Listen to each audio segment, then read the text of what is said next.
Monica Jones, welcome to 1A Ratcliffe Road. This stone-built cottage was bought by Monica in 1961. It was where she spent her weekends and her vacations, far away from Leicester where she lived and worked. On the face of it, the cottage has altered very little really since Monica was here. This elevation here is almost exactly the same. There is a change at the back of the cottage in that a kitchen has been built across the ground floor, so that's altered slightly. Inside, the only alteration that I'm aware of really are the stairs. The stairs used to go in straight from the doorway, straight up the stairs, a steep flight of stairs, and a flight of stairs that Philip criticised in his letters to Monica, and also stairs that Monica fell down in 1982 and ended up in Hexham Hospital. And really that was she left in 1984, but her fall in 1982 was kind of preempted her leaving here. She felt that she couldn't live here on her own after that.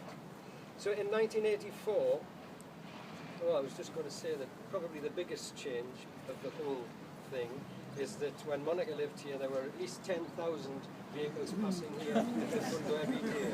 So what she would have thought, she said it was her little piece of heaven. How she would have felt now when it's such a quiet, lovely quiet village, I'm not quite sure. She must have been very pleased, I would have thought. Miss Jones, as she was always called by the people who knew her in Haydon Bridge, never Monica, always Miss Jones. She lived here until 1984, when her illness meant that she went to live in Hull with Philip Larkin. Philip, as we know, was one of the best loved poets of his generation, and although it was Monica that started this story in 1961, it was her companion and lover Philip, and the time that he spent here with her, that gave 1A Ratcliffe Road national and international recognition. Philip wasn't impressed by Monica's move to Haydon Bridge. He lived and worked in Hull.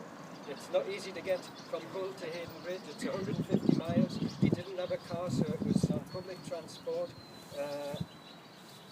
But a single visit, his first visit here in 1962 was enough to change his mind.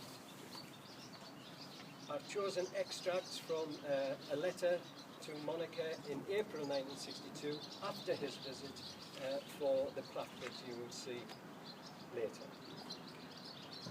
And that is our permanent quotation in memory of Monica and Philip. This is an extract from Philip's. I'll tell you this now because it's a lovely day and you don't mind standing here, I'm sure.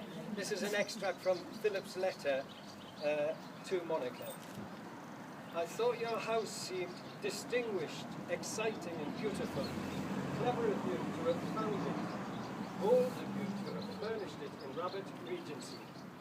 It looks splendid, and it can never be ordinary with the time going by outside.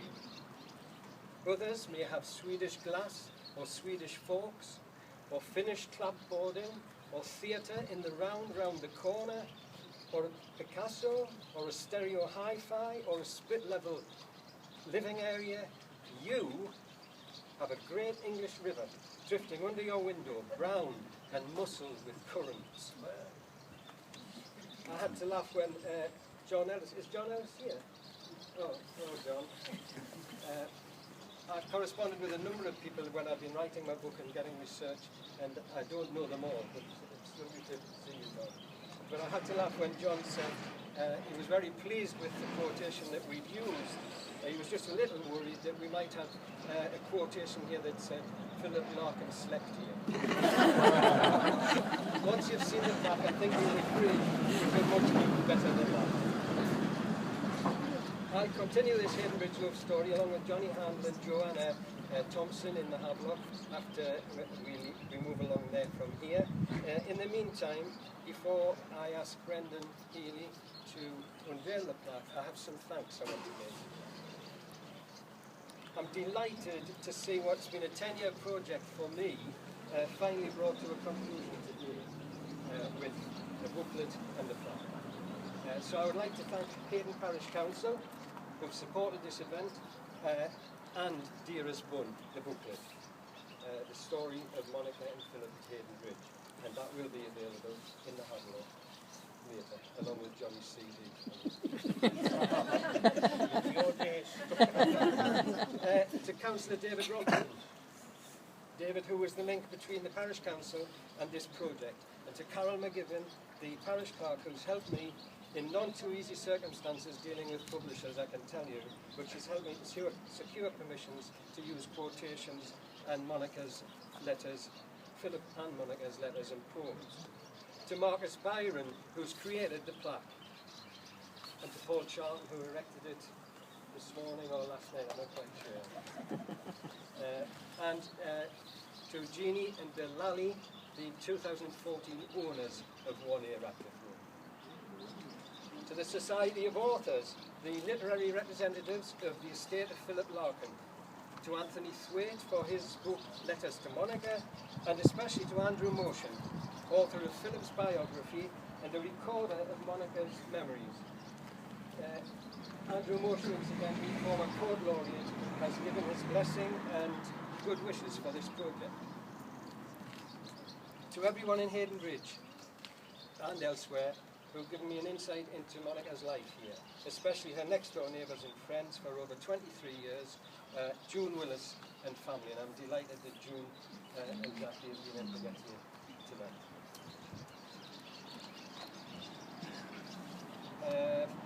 Also to Willie Mycock. Willie bought 1A from Monica in 1991, Monica's little piece of heaven, and he has added a new chapter to my Monica Jones story. I'd also like to thank Johnny Handel, who's accompanied us here and will continue to do so in the General Hadlock.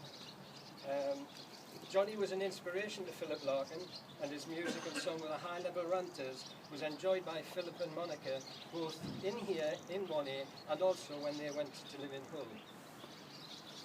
Johnny has accompanied this unveiling with the hymn Lead Kindly Light, which nobody knew the words of, obviously. But it's significant, that hymn, to this occasion, because Monica's colleague and friend, Professor Richard Watson, is Richard here? Hello, Richard. Professor Richard Watson recalls that one Christmas morning, the Haydon Bridge Silver Band played here on Ratcliffe Road. They used to play on the streets in the village on a Christmas morning. Some of you will remember that. And Monica asked them to play Lead Kindly Light, which they did. And according to Monica, our band's rendition made the emotional Philip cry. So I thought it was appropriate to play Lead Kindly Light as an introduction to this event. On that note, I'll ask Haydon Bridge resident and North East entertainer to unveil the plaque before we move into the General Hadlock and then join Joanna and Gary's thick high tea. Thank you.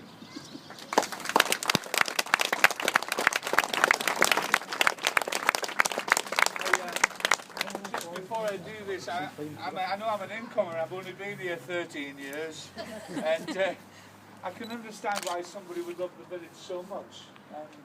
It's the friendliness really of the people. When I first came here, I remember I went to the co-op and I got 2 sausages, 2 slices of bacon, 1 egg and a bread bun. And the girl on the checkout, she said, "You're a bachelor, aren't you?" I said, "How can you tell?" She said, "You're ugly."